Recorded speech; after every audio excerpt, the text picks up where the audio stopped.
Hello, everybody, and welcome to the Outback QB Daily for, well, the first game review of the year. Now, Dos, I've got you on the screen with me. It's late at night in Sydney as we record this. I am in Sydney. You're in Adelaide. We were meant to do this a bit earlier, but travel chaos, Dos. The plane that I was on, they were, I don't even know the reason for the delay. But here we are, we're doing it, and it'll come out early Saturday morning for all of our loyal listeners. And what a game we've got to talk about. Kansas City and Baltimore.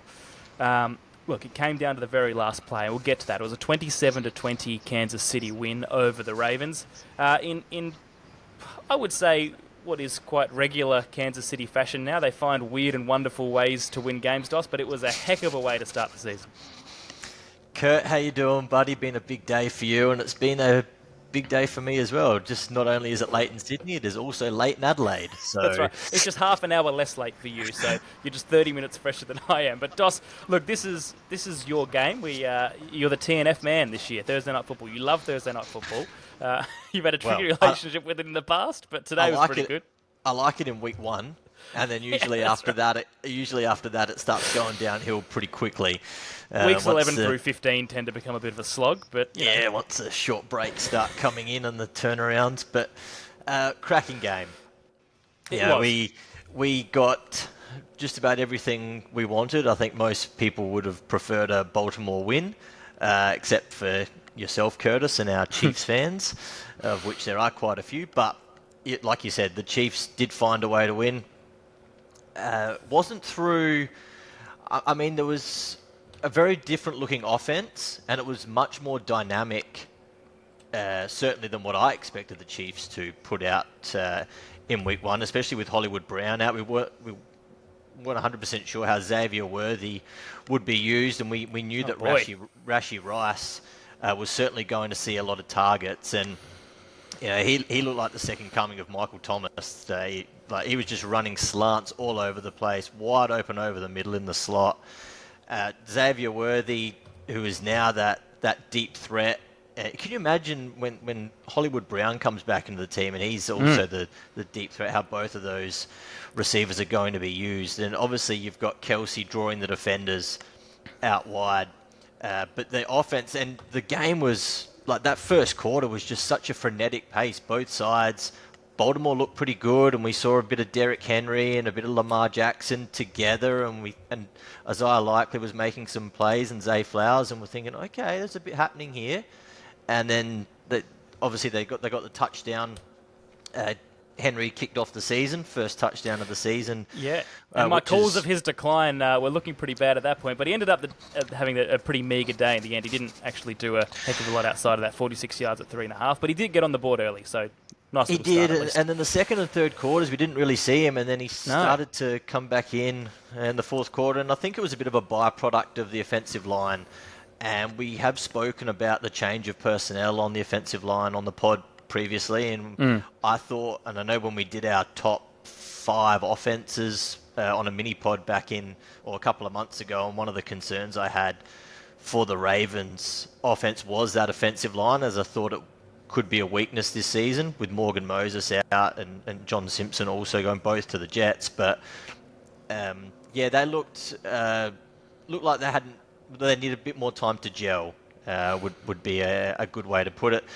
The new tweaks to the rules. Oh, it was chaos. It was flag chaos. There was flags everywhere, albeit a lot more seemed to be getting called on the Baltimore side than the Chiefs side. I know people have put up still shots of the Chiefs lining up the exact same way and the call's not made, but obviously the stage has been set now. So we'll see what the rest of the weekend looks like from that perspective, because that was a rule change that did come in over the off-season. We didn't really talk about it too much because it's not an exciting rule change. It's not an exciting one, but it's one that has been... Well, the rule is there. It just has... It's been manipulated to a point based on the interpretation by smart play callers and offensive coordinators like Kyle Shanahan and others. So that's why it was brought in. Anyway, enough about that. But on the Mahomes side, footwork, he looked really good. He was making defenders miss. He was scrambling. I thought he controlled the game really well. 3 drops by his receivers, and he still had a 70% completion rate. He had that one bad throw over the middle that was picked off by Roquan Smith. Yep. But I thought Mahomes always looked like he had control of this game. Pretty much more or less from the time that they scored their first touchdown. And the Ravens' defense, which we spoke about obviously a lot last year, that has undergone a lot of personnel change as well. It didn't quite look as formidable as what it did. I still think it's a good defense, don't get me wrong, but Mike McDonald gone as defensive coordinator. They looked a little exposed over the middle, a little thin, with no Patrick Queen next to Roquan Smith, and also Geno Stone, who's no longer there at safety either. So that relied on Cole Hamilton coming up to stuff drives. And it wasn't his biggest game either, Hamilton. He didn't have his greatest game. And then Marlon Humphrey, who's normally very good, got burned with Xavier Worthy wide open for that touchdown. And let's just talk about Worthy quickly while you mentioned him before. I mean, what a debut. He had 3 involvements. 2 of them were touchdowns. One of them was the wide open pass from Mahomes, and one of them was sort of the jet sweep run, which it was the first thing he did in the NFL, and it set social media alight. So as far as an impact from a first game, I mean, 2 scores, you couldn't have wished for more than that. And all the talk in the off-season was the Combine record just a meaningless record? Well, it looks like this translates to the NFL at this point, because that was unbelievable. I tell you what, Bills fans on Sunday, when Keon Coleman suits up against the Cardinals, are going to want to see something. Well. Because it's almost like Xavier Worthy looked like Tyreek Hill 2.0, right? So you're saying they got Michael Thomas and Tyreek Hill and their offense now? That's what it looked like today. That's exactly what it looked like. And the other thing was that Kelsey hardly did anything. 3 receptions for 34. Noah Gray out-yarded him. 3 for 37. So that was actually, it was a twofold tight end storyline, because Gray was involved just as much as Kelsey was. And on the other side, Isaiah Likely with 110 yards and touchdown and almost the game winner was by far the most preferred target for Lamar Jackson. And Mark Andrews was hardly cited. Well, Mark, and I spoke about the Ravens O-line before on the weakness that was happening in the ease of which the Chiefs were getting through that O-line and putting pressure on Lamar and forcing Lamar to scramble. And Lamar was great, and we're going to get to him in a minute. But Mark Andrews had to basically spend most of his time blocking as an additional O-lineman, because there was just nothing there for the Ravens, unfortunately. So that's why when people are probably looking at the box scores and thinking, Mark Andrews wasn't involved in the game. Well, no, because he primarily was blocking on the O-line. But even Likely had a couple of blocks as well. I mean, he had a great block. They all had to pitch in. Well, let's finish then, Dos, on Lamar, because that was the pivotal moment, really. Now, he was incredible with his legs. You look at the box score and the numbers. I mean, he had 16 carries for 122 yards. That's a massive game for a running back. And then he threw the ball 41 times for 26 completions, 273, and a touchdown. On the other side, Mahomes was 20 of 28 for 291, a touchdown and an interception. Very different games they had to play, very different. You look at the box score and you think Lamar was an absolute superstar today.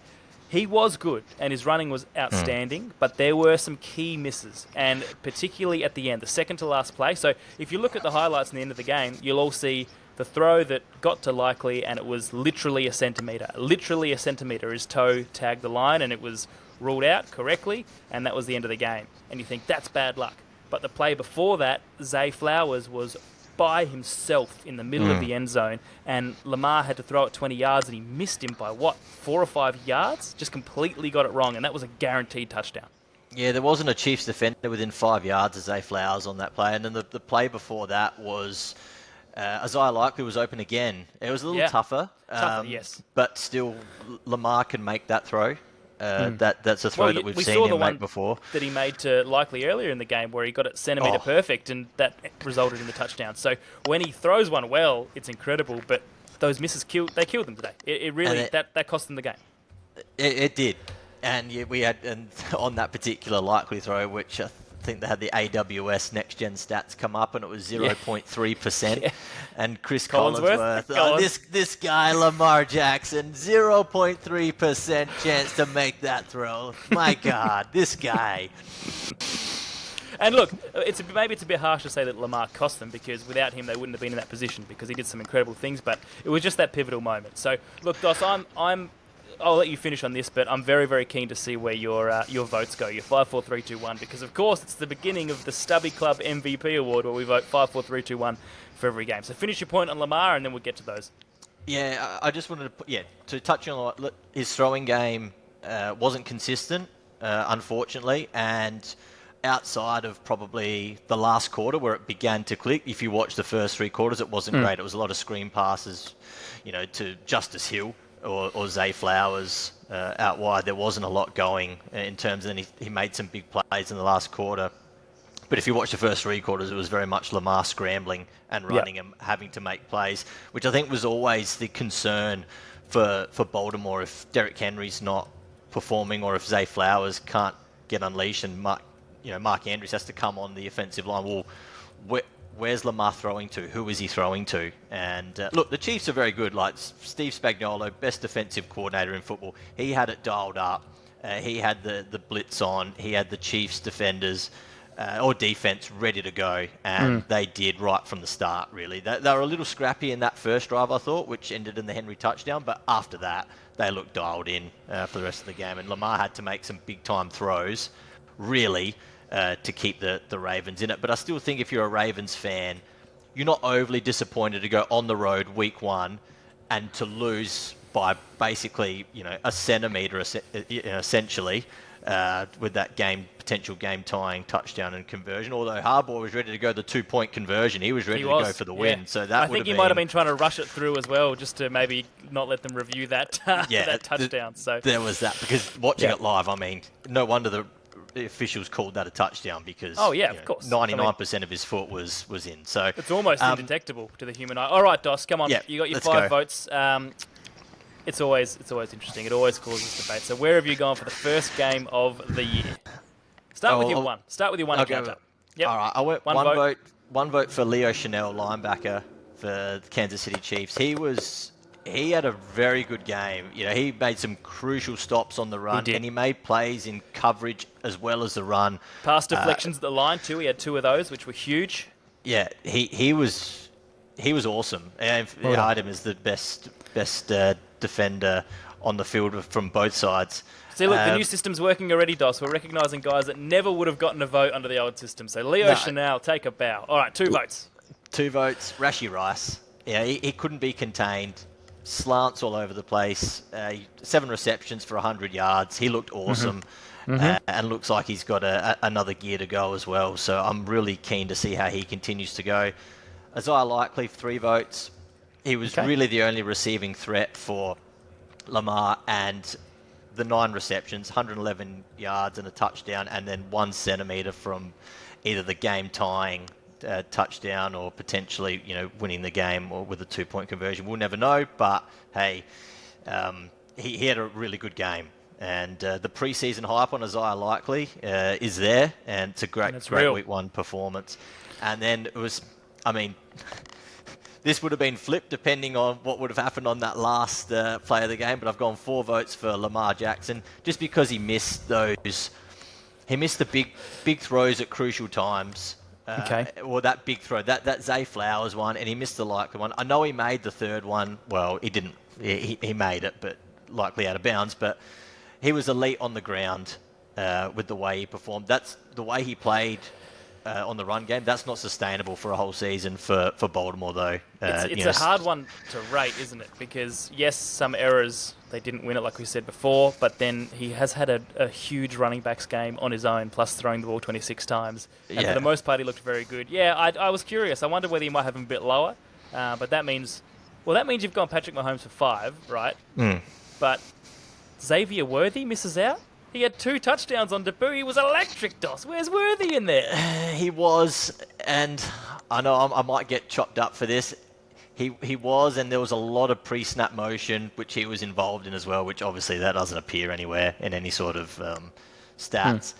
He had the 2 involvements, but only the 3 touches for the game, right? I think it was the 2 receptions and then the 1 rush for the touchdown. The blown coverage by Marlon Humphrey, was that a result of good play by Xavier Worthy? Not really. He just ran into open space and nobody covered him. Marlon Humphrey, that was a horrible, horrible play. He thought he had a safety behind. There was no one there, and so outside of that, yes, you can give him the 21-yard carry. That was a nice play. Absolutely, that was an awesome play. But did that really? I mean, that potentially cost the Ravens the game, that blown coverage on defense, but it wasn't necessarily anything that Xavier Worthy did that was super special. So that's why I didn't Other have than him that in there. one run. But I understand that. Only 3 involvements. Look, I would have had him in, but your logic does make sense, Dawson. Now, look, you know you're going to also get chopped up for putting Patrick Mahomes with 5 because everybody hates the Chiefs and they hate Mahomes winning and they think, oh, you've just defaulted, I should say, to Patrick Mahomes when they look at the stats, and people who didn't watch the game might say, yeah, well, he wasn't that good. And I must admit, I was a bit surprised at first when you went Mahomes 5 because we had a bit of a discussion about this before, and I think you changed from your original decision on a couple of others, but you've always thought he was the best on today. I think, he just made the big plays when he needed to, and he just kept the Chiefs ahead in the game. And he stepped up, and when he needed to make a play to Travis Kelce, he did. When he needed to scramble and get out of the pocket and make a throw to Rashee Rice, he did. I thought he controlled the game pretty well, and to me, I thought he was. Yeah, I thought he was the man in this game. You could argue you could probably put Lamar at 5 and drop Mahomes down, and I probably would. I'd say, yeah, fair enough. That's fine. But Lamar just missing that throw to tie or to win the game, man, that was the one that cost me for me. But Mahomes did what he needed to do at home, which he didn't do last year against the Lions, and they got the win. So, and they just looked so much more dynamic on offense. And I just thought Mahomes, with his footwork, the way he read the play, and Baltimore's a good defense. And Mahomes played pretty well. Yes, he had the one bad throw that was picked off by Roquan Smith, but outside of that, he had a very, very high completion rate, and he had 3 receivers that dropped catches that they should have taken. They take those catches. His completion rate's up in about the high 80s. That's super. That's really good quarterback play. All right, and it would have been interesting too if Isaiah Likely did take that catch in bounds with 120-2 then, where he would have sat amongst those quarterbacks. All right, we'll never know, Dos, because it didn't happen. Well, that's the review for the first game of the year. Thanks for joining me, Dos. We'll be back tomorrow with my review of the Packers and the Eagles from Brazil. See you soon, Dos. See you all tomorrow. Bye, buddy.